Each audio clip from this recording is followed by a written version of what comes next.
Hey people, we have a Bentley Continental Flying Spur.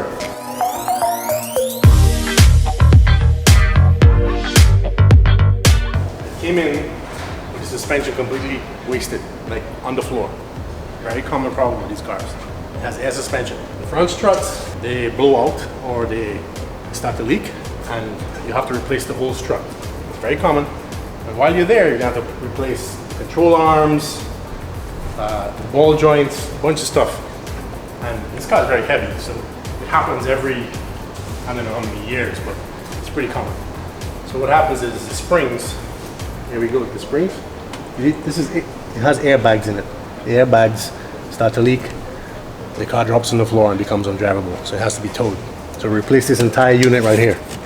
All right, and while we're in here, we check all the control arms, the ball joints, the lower control arms, and if there's anything worn, they're all replaced with factory parts. And that way the car's good for, I don't know, maybe 5 years. Literally every 5 years, they go bad. It's just how these cars are.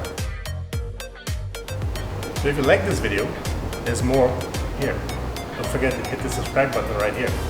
And I'll see you in the next one.